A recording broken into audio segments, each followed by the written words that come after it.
Nós vamos avaliar um texto de Lamentações de Jeremias. Jeremias foi um profeta, ele é tido como o profeta chorão, porque ele chora muito no livro de Lamentações. Jeremias pregou 30 anos o mesmo evangelho e o povo de Israel não se converteu. Ele é o profeta do cativeiro.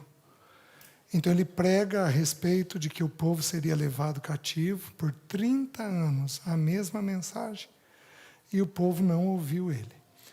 Nabucodonosor vem, leva a nação de Israel cativo, só que Nabucodonosor fica sabendo dele como profeta.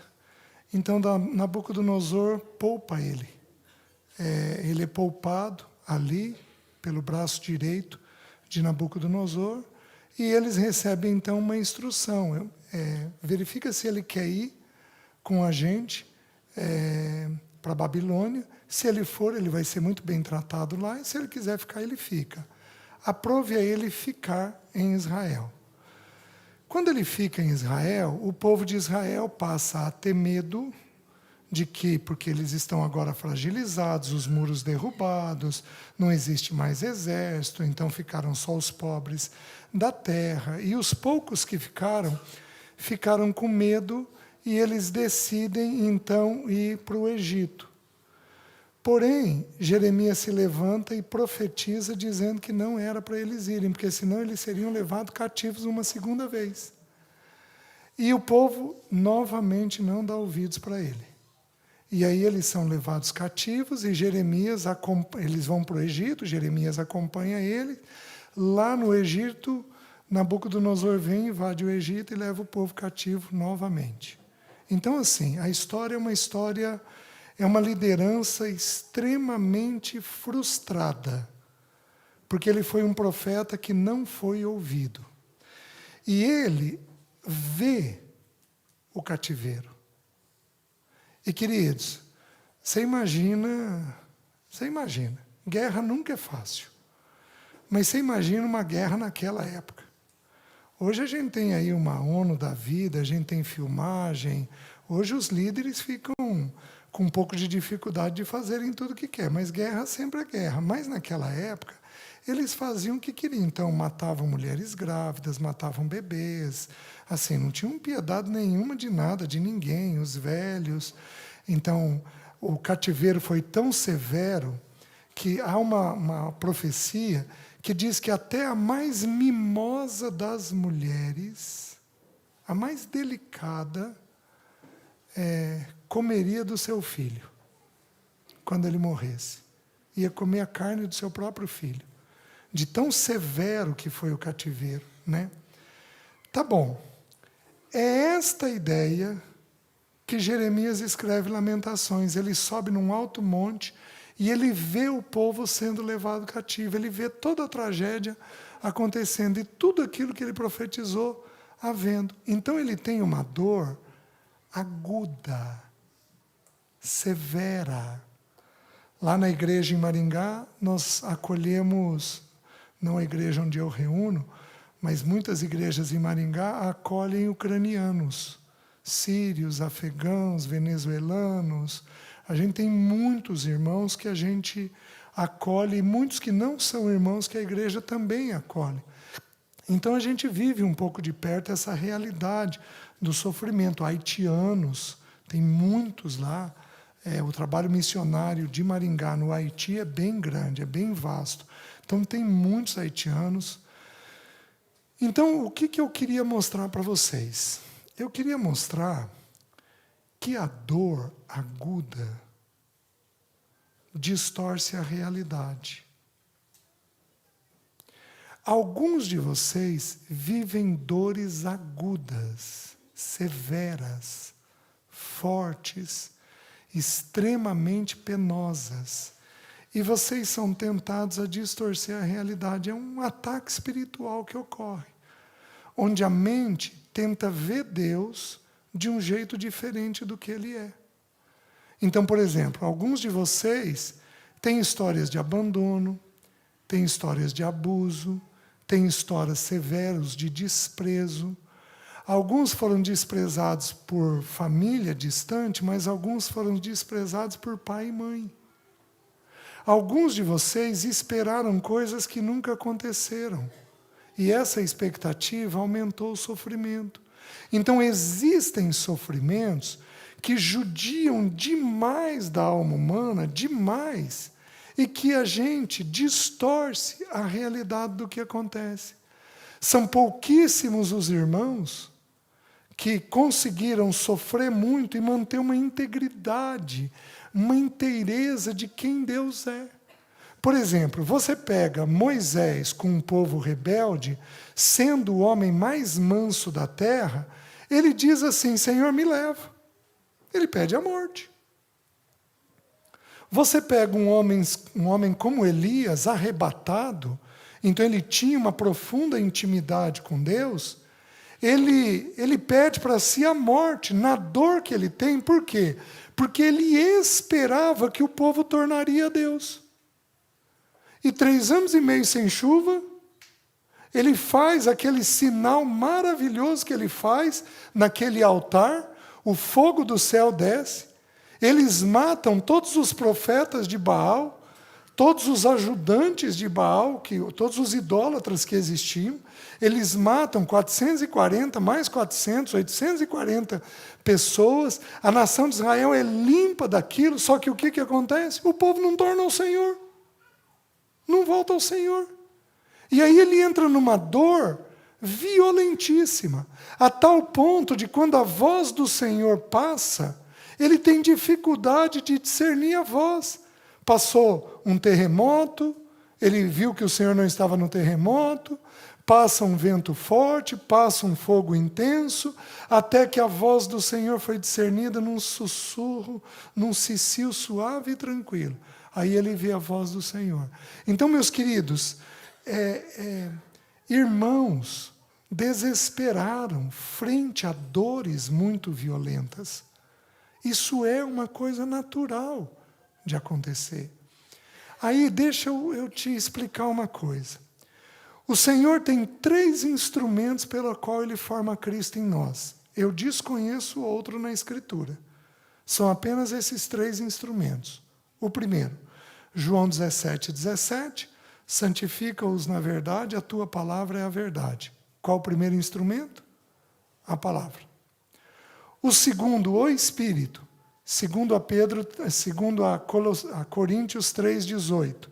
E todos nós, com o rosto desvendado, contemplando como por espelho a imagem do Senhor, somos transformados de glória em glória, mediante a sua própria imagem, como pelo Espírito, o Senhor.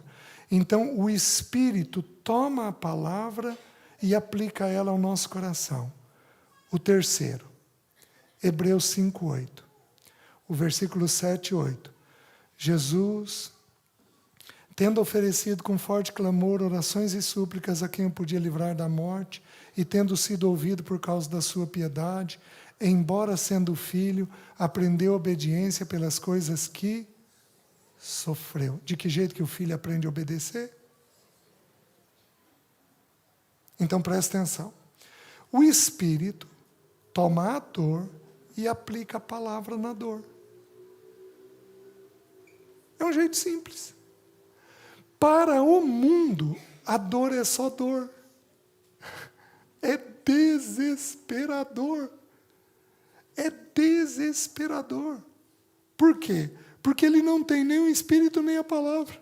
Por isso que quando nós chegamos com o Espírito e a palavra, aqueles que Deus intenta salvar, eles respondem com profunda rapidez ao Evangelho. Por quê? Porque aquilo entra como um bálsamo. Porque a palavra e o Espírito aliviam as dores que nós temos. Então são maravilhosas. Alguém aqui já assistiu um filme da biografia do C.S. Lewis, chamada... Me ajuda aí, Gé. Terra das Sombras. Com Anthony Hopkins, ele interpreta o C.S. Lewis. Procurem um filme chamado Terra das Sombras, que conta a biografia do C.S. Lewis. Ele tem uma frase maravilhosa, mais ou menos assim: Deus fala em nossa consciência, Deus sussurra em nossos prazeres, fala em nossa consciência, mas Ele grita em nossas dores. O sofrimento é o megafone de Deus para um mundo surdo. Quando a gente sofre, a gente presta atenção em Deus. Só que presta atenção no que eu vou te dizer. Satanás vai, nos dardos inflamados dele, tentar pôr algum pensamento na tua mente distorcendo a realidade de quem Deus é. Você está me entendendo? Então, esta palavra, ela é para todos nós, mas ela vai servir para alguns poucos de nós. Porque alguns poucos de nós estão nesta luta. Se afastam do Senhor, têm pensamentos de distância, têm pensamentos de afastamento do corpo, têm pensamentos de ir para o mundo, têm pensamentos de injustiça, tem pensamentos de não compreender por que Deus fez isso, fez aquilo, por que Deus está permitindo isso, por que Deus está permitindo aquilo. Tem pensamentos de onde Deus estava quando tal tragédia aconteceu. Meus queridos, Satanás, ele é terrível, mas ele é terrível em nos jogar contra Deus. Ele fez isso com Eva. Ele pegou a frase de Deus, torceu a frase de Deus e pôs um ponto de interrogação. O diabo trabalha na dúvida. O diabo trabalha na dúvida para depois colocar um triplo ponto de exclamação. Você quer ver? Alguns aqui tiveram abuso. E alguns tiveram pensamento de uma sexualidade não conforme Deus, de um jeito diferente do que Deus espera. E Satanás levantou alguém, um amiguinho, para te chamar disso ou daquilo, para carimbar dentro de você, depois do abuso, para carimbar dentro de você que você é isso ou é aquilo, e você não é nem isso nem aquilo, você é do Senhor, criado para ter a sexualidade dele. Só que é o jeito que Satanás trabalha. Ele torce um pouco a frase de Deus. Ele não pode ir contra a frase, porque se ele for contra a frase, fica fácil da gente entender que é ele. Ele tem que aparecer para nós como um anjo de luz. Então ele pega, foi o que ele fez com Jesus, falou um versículo. Só que Jesus rebateu com outros textos. Não. Isso daqui também tem isso, isso e isso. Então, nesta luta espiritual, Satanás pode tentar alcançar vantagem com alguns poucos de nós. E você precisa entender que existem homens de Deus que também tiveram essa luta. Você está me entendendo? Essa luta é natural, ela vai ocorrer com alguns de nós. O Senhor não te condena por ter estas lutas, mas você precisa, com urgência, se posicionar diante destes pensamentos fortes de incredulidade e de aversão a Deus.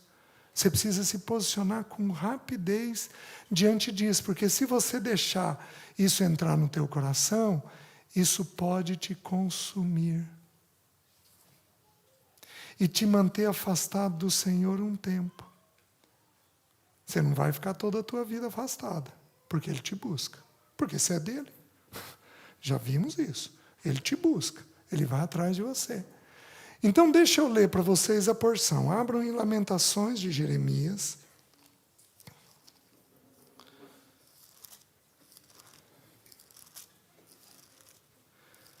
Jeremias, muito possivelmente, foi decapitado pelos judeus. A historicidade da igreja diz isso. Isaías, muito possivelmente, foi cerrado pelo meio.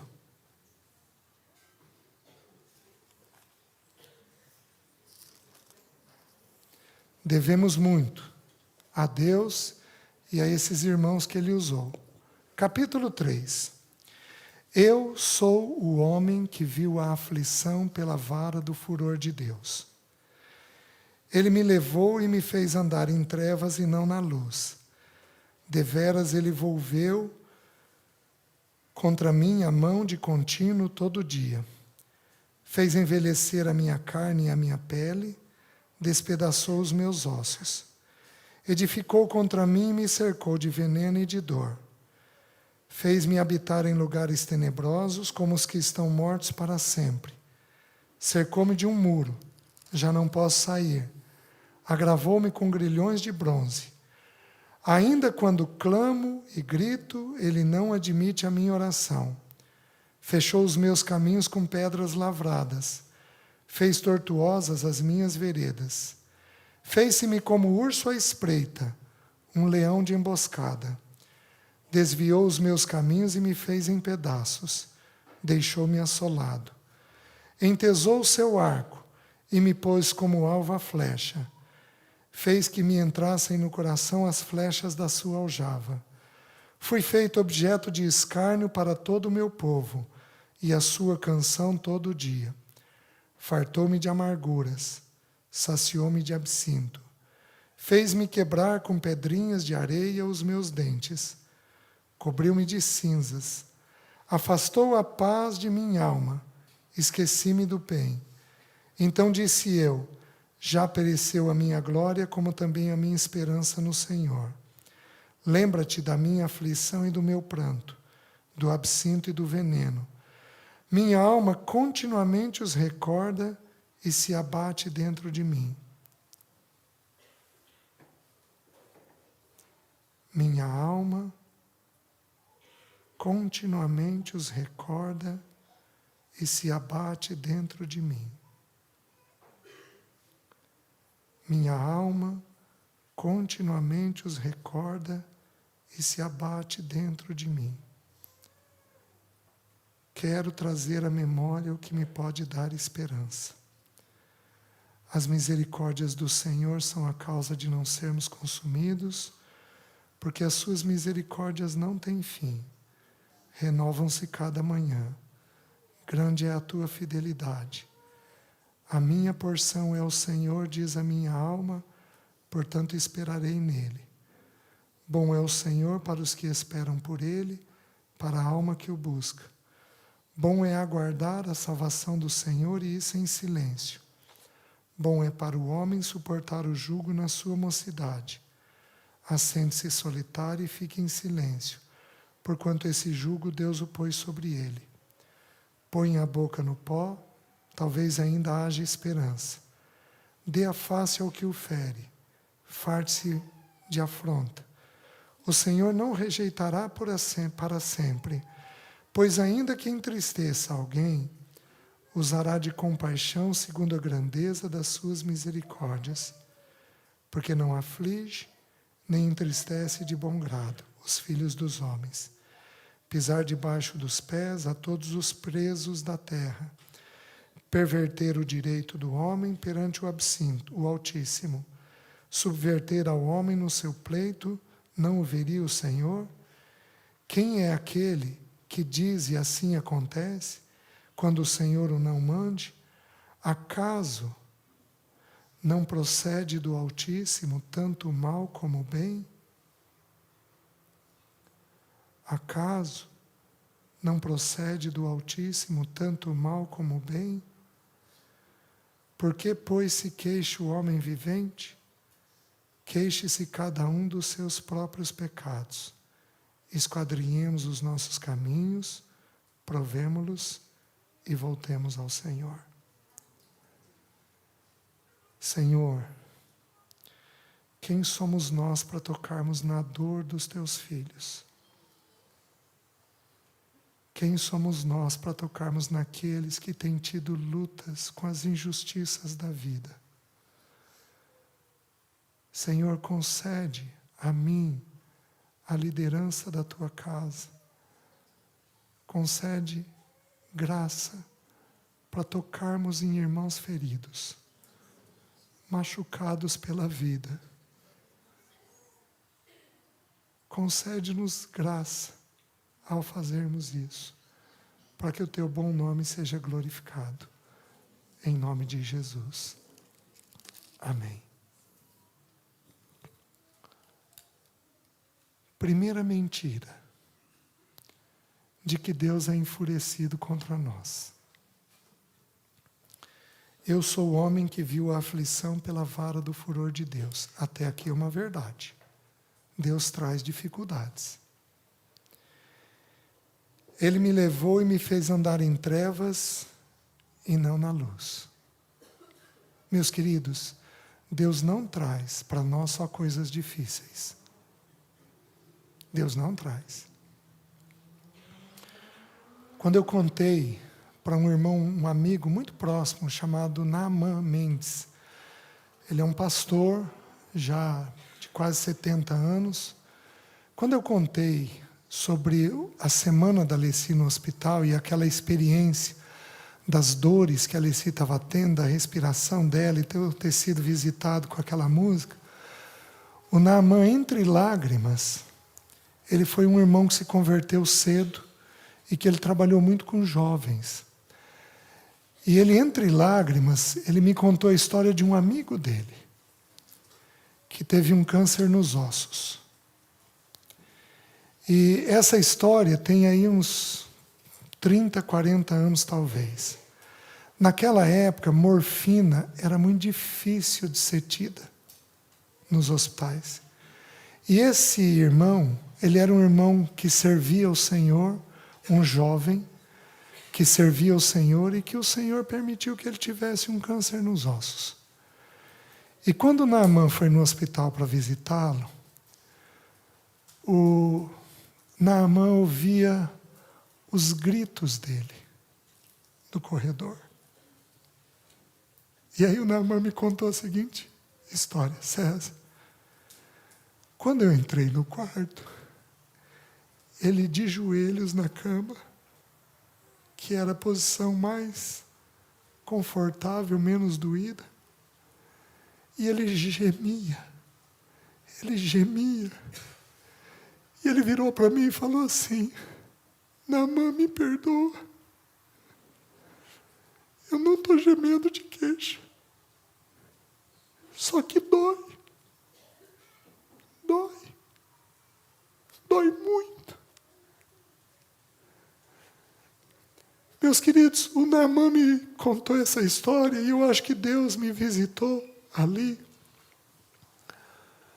para eu lembrar que sempre tem uma história mais dura,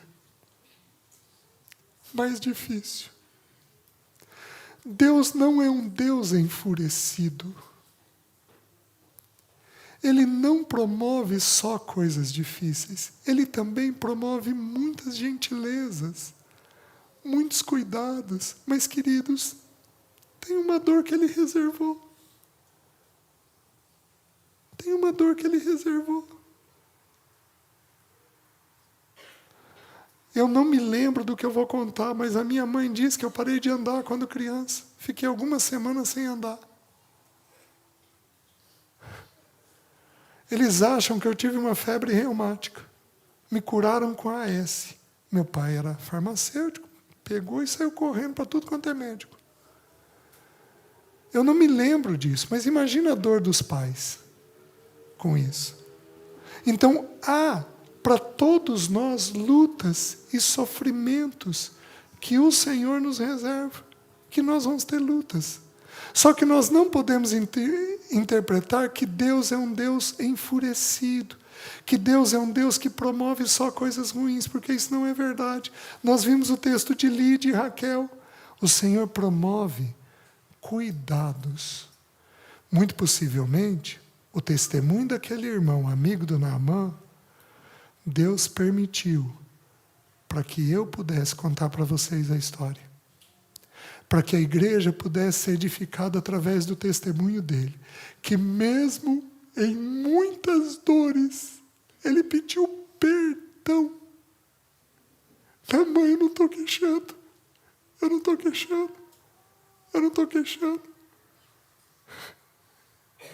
Depois ele diz assim: Ele me fez andar em trevas e não na luz. Queridos, Isso é uma verdade? Não. Isso não é uma verdade. Então o Satanás vai te tentar dizendo, larga esse Deus. Para isso. Vai para o mundo. Vai viver o que você quer. Olha o que ele já fez. Ele me fez andar em trevas e não na luz. Deus é luz e nele não há treva alguma. O nosso sofrimento não pode ser interpretado como treva. Isso não corresponde à paternidade de Deus. Nós vimos que Ele é Pai de luz. Ele é Pai das luzes, trazendo virtudes, trazendo coisas boas. Mas Satanás pega a gente na dor intensa que a gente vive e Satanás sugere que ele faz coisas erradas. Que ele não poderia estar fazendo o que faz conosco. Você está me entendendo? O que mais o texto diz?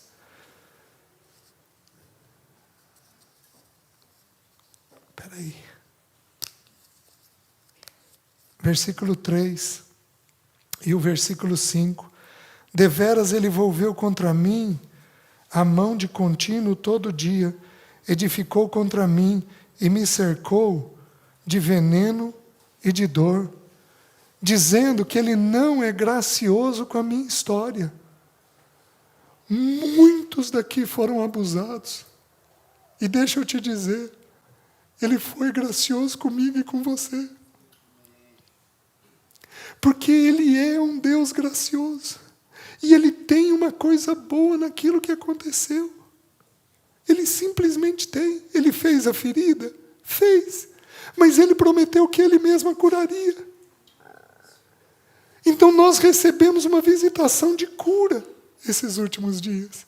Então não interprete que ele afetou tua história de tal forma que não tenha recuperação. Isto é, uma mentira do diabo.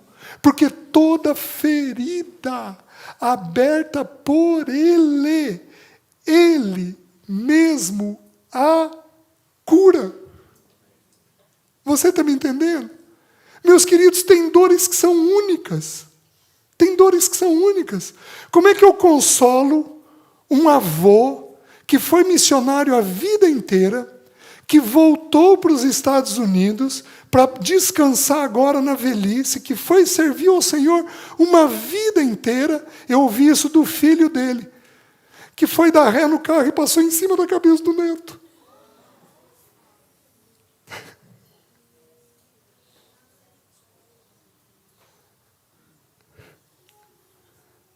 Como é que você consola um homem desse? Como é que você consola uma prima que a Alessi tem, que tinha 2 filhos, separou do marido por alcoolismo. Um filho trabalhava na Petrobras, teve um acidente de carro, bateu o carro pegou fogo, caixão lacrado. 6 anos depois, eu vi a filmagem. O outro filho saiu da faculdade, parou no sinaleiro, uma subida, esperando o sinaleiro abrir. Vem um caminhão do lado, bem devagarzinho, mas bem devagar. O menino, pum! Não se sabe se teve um mal súbito. Não se sabe se infartou. Não se sabe se teve um AVC. Pum! Não se sabe se teve um desmaio. Não se sabe se caiu de sono, de esgotamento. Na hora que o rodado do caminhão estava passando, pegou a cabeça dele. No dia do sepultamento do outro filho. Só que a tragédia não para aí. A casa funerária fez um bom trabalho na cabeça, protegeu a cabeça, mas o pai foi para o velório bêbado e ficou mexendo na cabeça do moleque. Aí chamou a mãe e falaram, nós vamos ter que lacrar o caixão. Não vai ter jeito. Ela me abraça e me diz, César, um filho de caixão lacrado, eu suporto mais 2.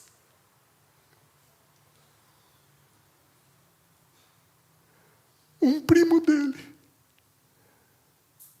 que era muito ligado nos 2, veio a Cristo através disso.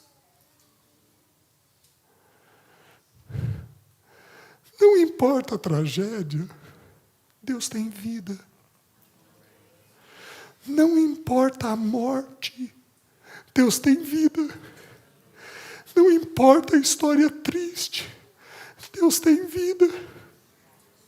Eu choro por você de tristeza com o que te aconteceu. Foi a palavra, foi a interpretação. E eu tenho compaixão para te restaurar.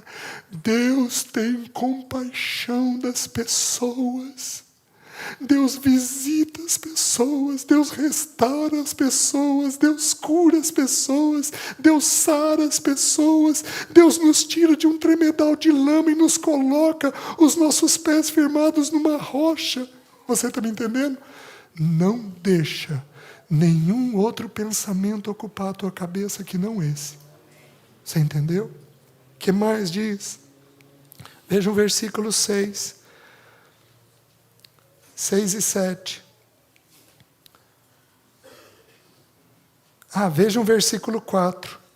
Fez-me envelhecer a minha carne e a minha pele, despedaçou os meus ossos. Veja o versículo 16.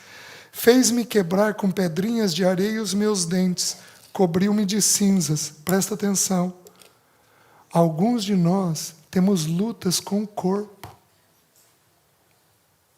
É óbvio que Jeremias estava falando aqui, ele passou fome. Então ele fala do estado que ficou o corpo dele. Foram, se não me engano, 3 anos de cativeiro. 2 anos e alguma coisa de cativeiro, perto de 3 anos de cativeiro não. Deles presos ali em Jerusalém, até que então eles cederam e eles foram invadidos pela Babilônia. Então eles tiveram um tempo ali. Alguns de nós entramos em profunda luta por causa do nosso corpo. Alguns sofrem porque têm sobrepeso. Alguns sofrem porque são magros demais. Alguns sofrem porque se consideram feios. Alguns sofrem porque não gostam do nariz, da boca, do dente, do seio, da barriga, seja lá do que for. Então todos nós vamos ter alguns de nós vamos ter áreas do nosso corpo que a gente pode não gostar. E isso pode ser motivo para Satanás plantar um pensamento dentro de você. Não vai para a igreja, não se reúne, ó que coisa feia, ó como você é horrível. Aqueles que foram abusados aqui, alguns de vocês vão ter dificuldade de ficar na frente do espelho sem roupa. Alguns têm dificuldade de passar creme no corpo, porque tem aversão ao corpo, porque o corpo foi o elemento em que te judiou. Então criam aversão ao próprio corpo. Meus queridos, o teu corpo é templo. Se alguém usou ele de forma errada, ele é templo. Ele é templo. O Senhor tem prazer em habitar dentro de você. Não deixe que nenhum outro pensamento ocupe a tua cabeça. Só que você vai ter essa luta. Você vai ter essa angústia. Faz sentido no que está sendo ensinado? Vejam o que mais. Vejam versículo 8, versículos 6 e 7, aliás. Fez-me habitar em lugares tenebrosos, como estão os que estão mortos para sempre.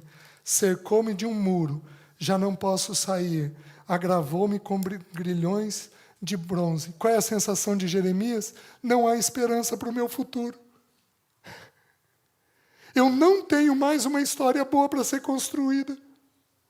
Para mim não tem jeito. Eu sou uma encrenca. Eu sou problemático. Eu sou uma tragédia. Eu sou a decepção dos meus pais. Eu sou a decepção dos irmãos. Imagina se os irmãos souberem o que passa na minha cabeça. Imagina. Eu sou a decepção do povo. Todos esses pensamentos que eu estou citando, alguns de vocês têm. Eu sei disso. Alguns de vocês lutam. Isso não é uma verdade. Há esperança para o teu futuro, diz o Senhor. Ele é um Deus de prazer, Ele é um Deus de restauração. Ele é um Deus que nos toma pela mão e nos firma de um jeito que nós nunca iríamos imaginar. Meus queridos, eu tinha tudo para ser louco. Eu tenho uma irmã esquizofrênica. Eu cuidei dela desde os 8 anos de idade. Eu cuido dela, cansei de jogar futebol no pátio de casa, cuidando dela enquanto ela tinha os surtos dela. Eu tinha tudo para ser louco, mas louco de pedra. Tive muitas manifestações graves, muitos pensamentos que eu tenho vergonha só de pensar, quem dirá de falar para vocês de coisas que passaram na minha cabeça. Eu tive uma mente extremamente impura, estúpida, agressiva, uma luta dentro de mim, terrível dentro de mim. Mas ele me olhou e falou, nem o louco erra o caminho. E ele pegou alguém que tinha tudo para ser louco, para ser complicado, para ser destrambelhado. Eu tinha tudo para engravidar alguém fora de hora. Eu tinha tudo para ter uma tragédia na minha vida. Eu tinha tudo para isso daí. E o Senhor simplesmente falou, não. Eu vou te restaurar a esperança para o teu futuro, César. Não deixe Satanás dizer que não tem um futuro bom para você, porque isto não é uma verdade diante da paternidade do teu Deus. Não é uma verdade. Ele tem um futuro gracioso, gentil, dócil, amoroso. Ele tem uma boa pessoa para você. Ele tem alguém, ele tem uma família. Ainda que você perca pai, mãe, irmãos, por amor de mim, eu te darei 100 vezes mais. Por quê? Porque ele tem um futuro de paz para nós. Você está me entendendo? Só que Jeremias olhou desse jeito. Ele estava nessa luta. Até que ele tem que dizer para ele mesmo, quero trazer à memória o que me pode dar esperança. As misericórdias do Senhor são a causa de não sermos consumidos. Grande é a tua fidelidade. Por isso esperarei no meu Senhor. Espera no teu Senhor. E não deixa que ou a tua mente ou Satanás envolva você com pensamentos indevidos. Você está me entendendo? O que mais? Diz o texto, versículo 8. Ainda quando clamo e grito, ele não admite a minha oração. De que ele não nos dá atenção.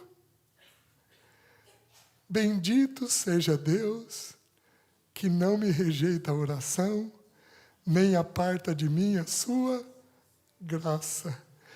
Deus ouve a nossa oração. Deus ouve o teu coração. Porque quando você está doído, Ele está chorando. Foi a palavra que nós recebemos. Quando você está entristecido, Ele chora. Ele sofre. Só que Ele é um Deus de compaixão e que vai te restaurar. Ele ouve toda a nossa oração. Queridos, tem ocasiões, eu sou uma pessoa um pouco mais sensível. Então eu tendo a sofrer um pouco mais do que eu deveria com as coisas. Meu corpo é judiado por causa disso. Eu tenho problemas musculares às vezes, eu tenho uma pressão que sobe às vezes, por causa dessa minha sensibilidade. Isso vem melhorando muito, mas eu ainda tenho isso. Tem ocasiões que é só um clamor, Senhor, tem misericórdia. Senhor, tem misericórdia. Eu não consigo orar nada além disso. Eu não consigo orar a situação. E Ele simplesmente ouve o coração da gente. Ele entende o coração da gente, porque Deus não ouve apenas as palavras. Deus ouve a dor do nosso coração.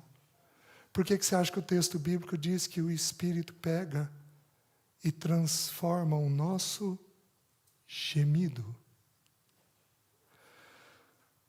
numa oração diante de Deus, segundo a vontade de Deus? Porque o Espírito e Jesus oram sempre segundo a vontade de Deus, eu e você nem sempre. Mas Ele ouve aquele gemido que temos e transforma aquele gemido numa oração segundo Ele. O que mais nós temos? Vejam o versículo 9, 10 e 11. Fechou os meus caminhos com pedras lavradas, fez tortuosas as minhas veredas. Fez-se-me como urso à espreita, um leão de emboscada.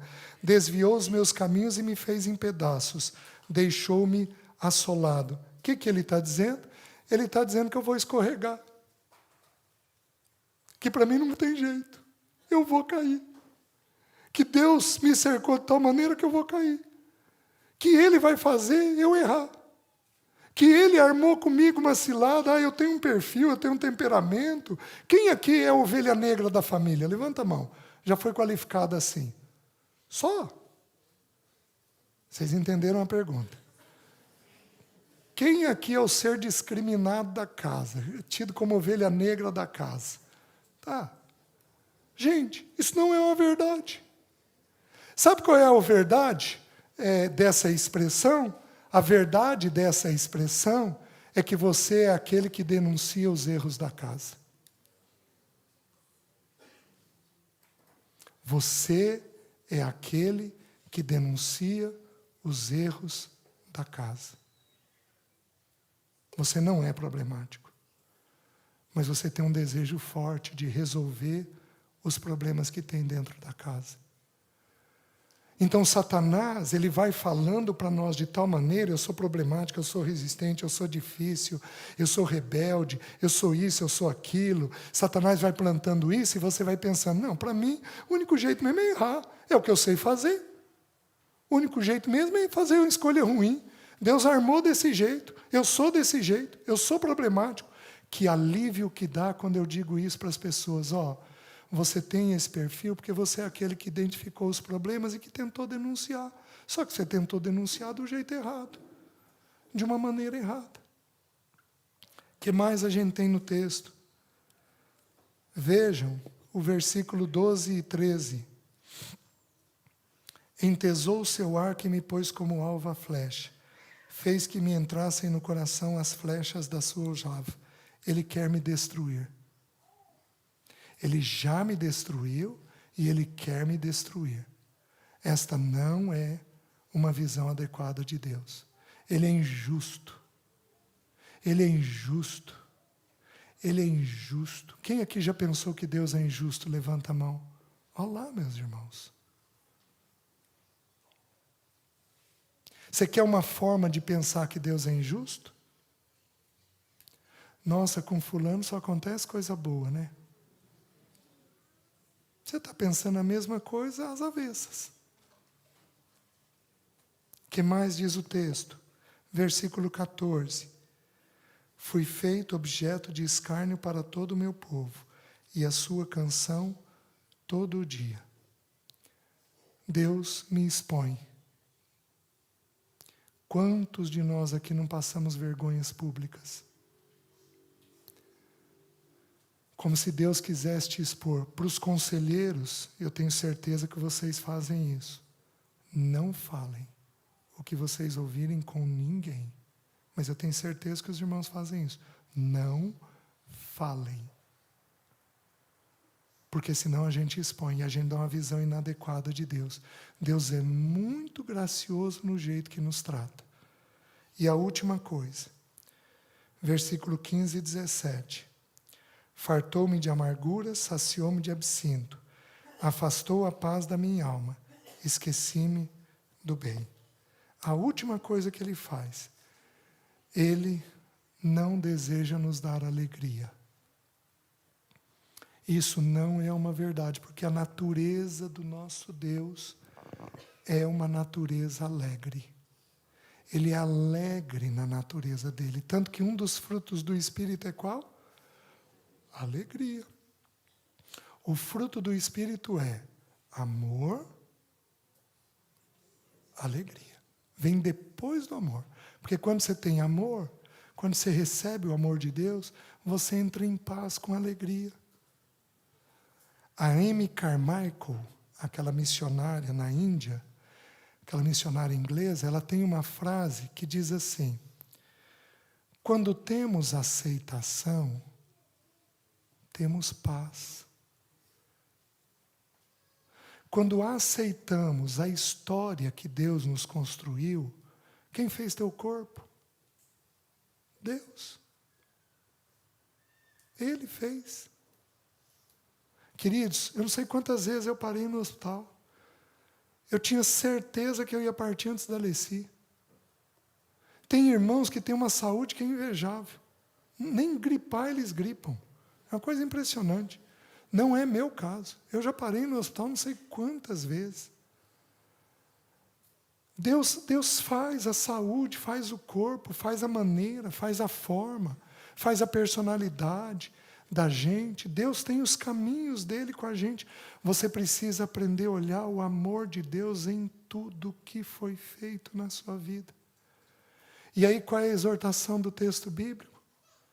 Quero trazer à memória o que me pode dar esperança. O que você vai fazer a partir de agora? Senhor, me ajuda a ver quem o Senhor é.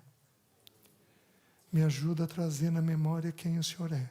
A primeira coisa que Ele é: as misericórdias do Senhor são a causa de não sermos consumidos. Renovam-se a cada manhã. Grande é a tua fidelidade. Ele fala duas coisas. Ele é fiel, Ele é misericordioso, já vimos isso, e Ele é fiel. Ele, pensa comigo, quem quis ter meus 2 filhos? Eles quiseram nascer ou eu quis tê-los? Deus virou para cada um de vocês. Gente, ô meu filho, fulano vai ser bom, hein? Vai te dar um irmão mais novo, joia. Vamos fazer ele? Ele pensou, ele desejou. E ele é fiel naquilo que ele deseja. Então ele fez um compromisso eterno com você. Eterno com você. Esse ano eu ouvi uma história que eu nunca tinha ouvido. Um filho pediu para o juiz para ser tirado o pai do registro de nascimento e ser colocado padrasto. Nunca tinha ouvido isso. E o juiz concedeu. Ele provou que o pai não exercia os papéis de pai. E aí o padrasto exercia. O juiz concedeu o direito. Hoje a lei está ficando com algumas novidades, digamos assim, né? Com algumas coisas novas. Porém, aquele pai vai deixar de ser pai? Ele pode não exercer a função, mas ele é o pai. O que foi feito foi um arranjo da função, não um arranjo da biologia. Na biologia, ele teve um pai. Então, a gente traz a memória de que ele é fiel e de que ele é misericordioso. E aí ele diz assim: renovam-se cada manhã, grande é a tua fidelidade. A minha porção é o Senhor, diz a minha alma, portanto, esperarei nele. Aprenda que esperar é da carreira cristã. Esperar é da carreira cristã. Nunca espere o que Deus não te prometeu. Deixa eu te explicar uma coisa. Há uma diferença entre esperança e expectativa. O que é esperança? Esperança é aguardar no Senhor um fato que Ele vai fazer. O que é expectativa? É ditar tempo e forma de Deus fazer.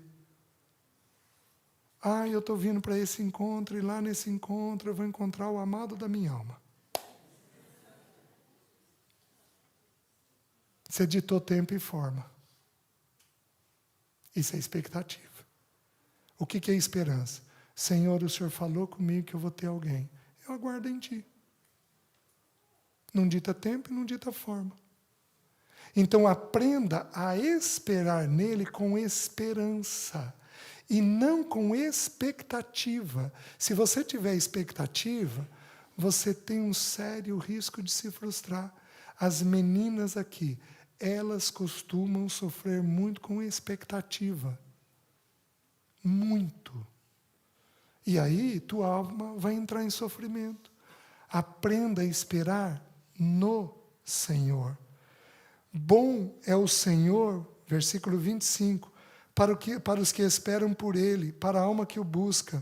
Bom é aguardar a salvação do Senhor, e isso em... Senhor, eu aguardo isso. Quietinho, no teu canto. Sem muito choro. Oh, meu irmão, você não sabe como é duro. Você pode chorar, você pode sofrer. Mas se eduque de tal maneira, Senhor, eu preciso aguardar no Senhor em silêncio. Porque o Senhor vê a minha vida. O Senhor contempla a minha vida. Que mais? Bom é para o homem suportar o jugo na sua mocidade. Assente-se solitário e fique em silêncio, porquanto esse jugo Deus o pôs sobre ele. Todos nós temos pesos. Às vezes é um pai complicado, às vezes é uma mãe complicada. Às vezes você tem uma bênção dupla, é o pai e a mãe complicados. Todos nós temos um peso. Todos nós. O Senhor se encarrega de nos manter abaixados sempre. Para isso Ele traz uma luta. Ele traz um problema. Ele traz uma dor. Ele traz um sofrimento. Você está entendendo? E aí Ele diz, põe a boca no pó, talvez ainda haja esperança. Dê a face ao que o fere, afarte-se de afronta. O Senhor não rejeitará para sempre. Suporte a rejeição. Suporte a dor da rejeição. Porque o que o meu e o seu Senhor fez? Era desprezado, o mais rejeitado de todos os homens, homem de dores. Ele aprendeu a suportar a rejeição e o desprezo. Ele aprendeu. O que o aconselhamento moderno diz por aí? Ninguém pode fazer isso com você. Isso não é verdade sobre o nosso Senhor, e é Ele que nós seguimos. Ele suportou o desprezo e a rejeição. Ele deu a face àqueles que lhe o feriram. Obviamente que Jesus sabia fazer isso. Por quê? Porque o ministério de Jesus foi no interior e não na capital. Porque o grande lugar do desprezo, da rejeição, era na capital. Então o que ele fazia? Ele ia para o interior sempre. Sempre ele ia para o interior. Sempre ele ia para o interior. Então, existe um tanto que nós vamos saber suportar, porém nós vamos ter a atitude de suportar o desprezo e a rejeição. O Senhor não rejeitará para sempre. Presta atenção agora. Pois ainda que entristeça alguém, usará de compaixão segundo as grandezas das suas misericórdias, porque não aflige nem entristece de bom grado os filhos dos homens. Deus não teve prazer na sua tragédia. Deus não teve prazer na sua tragédia. Deus não teve prazer naquela pessoa que morreu. Deus não teve prazer naquele sem vergonha que invadiu o teu corpo. Deus não teve prazer naqueles que falaram mal de você. Ele não tem prazer nessas coisas, porém Ele permite estas coisas. E o texto diz o quê? Diz que Ele não rejeita e que Ele vai usar de compaixão, que foi a palavra dada ontem. Foi a palavra dada. Eu choro de tristeza pelas coisas que aconteceram. Meus irmãos, eu nunca tive essa experiência de interpretar uma língua. Assim diz o Senhor, eu choro de tristeza pelo que aconteceu com você. E eu tenho compaixão a ponto de te restaurar.